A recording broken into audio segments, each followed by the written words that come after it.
हैं और जिसका इंडिया ग्रुप को सामना करना पड़ेगा। जी। जी मैम।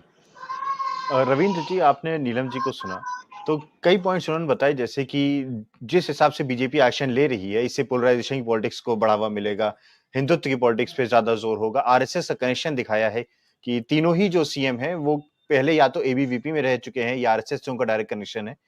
और कास्ट सेंसस के जो मैम ने बात की है कि जातिगत जनगणना, भले ही चुनावों में अपोजिशन ने इसको जोरों शोरों से लेके चले, इन चुनावों में उसका खास असर नहीं, मतलब उसे कन्वर्ट नहीं हो पाए वोट्स में, लेकिन जो बीजेपी का एक्शन है उसके बाद जो रिएक्शन हुआ है, मतलब चुनावों के बाद, तो कास्ट सेंसस कहीं ना कहीं उनको भयभीत करता है मुद्दा।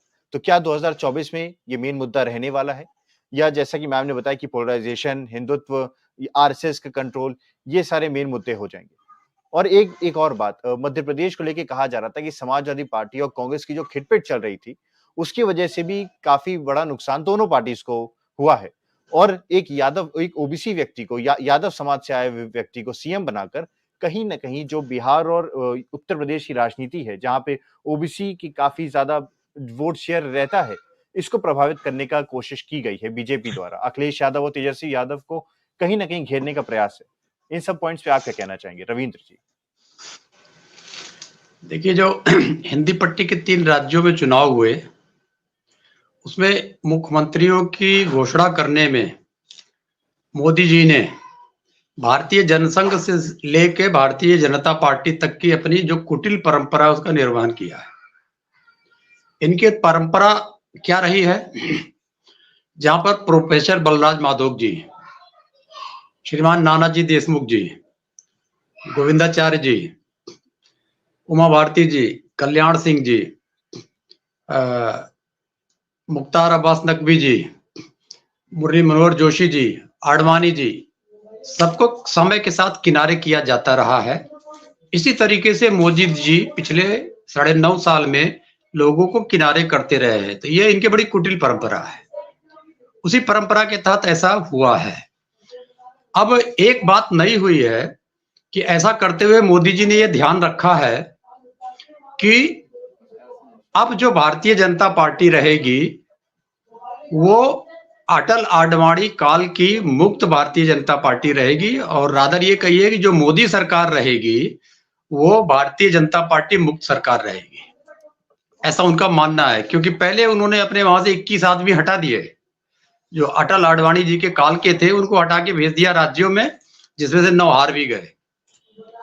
और एक जो बहुत बड़ा स्ट्रेचर था, जिनके साथ बदनामी भी जुड़ा हुआ था, उनको राज्य का मुखिया बना दिया गया, स्पीकर बना दिया गया। तो वो अपनी परंपरा का लगातार निर्वहन करते हुए आ रहे हैं। इससे किसी भी जो अपोनेंट पार्टी है, अपोजिशन है, उसको कोई खतरा नहीं है, बल्कि अब इनके वहां इंटरनल खतरा ज्यादा है। क्योंकि जो बड़े स्ट्रक्चर के नेता हैं, चाहे वसुंधरा राजे जी हो, शिवराज जी हो, 4 बार के सीएम है, ऐसा नहीं है, फिर वसुंधरा राजे जी हो, बड़ा स्ट्रक्चर है, कम से कम वोट डलवाने में एक बहुत बड़ा स्ट्रक्चर है। रमन सिंह जी भी हो, बड़े स्ट्रक्चर हैं। ये खतरा पैदा करेगी अंदर की पॉलिटिक्स में। जो ये लोग भाजपा मुक्त मोदी सरकार बना रहे हैं, उसके लिए एक खतरा पैदा करेंगे। तो हमारा तो काम आसान कर दिया उन्होंने बहुत ज्यादा। अब बात आती है कि वो यादव को सीएम बना के और यादव को अफेक्ट कर लेंगे। तो खुद जिस जाति से मोदी जी आते हैं, मूल रूप से क्षत्रिय जाति के हैं। बाद में उनको जो घाची शब्द है वो गुजरात में क्षत्रियों के लिए प्रयोग होता है, उसको बाद में इन्होंने पिछड़ा कर लिया। तो उनका समाज तो उन्हीं के साथ नहीं खड़ा हुआ है, गुजरात में नहीं खड़ा हुआ है। पूरे भारत की तो बात के कास्ट सेंसस बहुत बड़ा मुद्दा आज से है नहीं है। ये मुद्दा 1967 से कास्ट सेंसस का मुद्दा है। ठीक है, किसी ने कराया, किसी ने नहीं कराया, ये अलग विषय है। क्योंकि अगर आप सरकारी योजनाओं में जाके देखेंगे तो सरकारी योजनाएं जो 71 के बाद से बनी हैं, सब कास्ट सेंसस आधारित ही बनी है। अगर कास्ट सेंसस मुद्दा नहीं रहा होता तो 1971 से जो योजनाएं बनी वो कास्ट आधारित नहीं बनी रही होती। तो इस मुद्दे को भारतीय जनता पार्टी अगर हिंदुत्व के पर्दे के पीछे ढकना चाहती है तो नहीं ढका जा सकेगा। और मुझे लगता है कि मोदी जी का ये आत्मघाती कदम है। जी धन्यवाद। जी।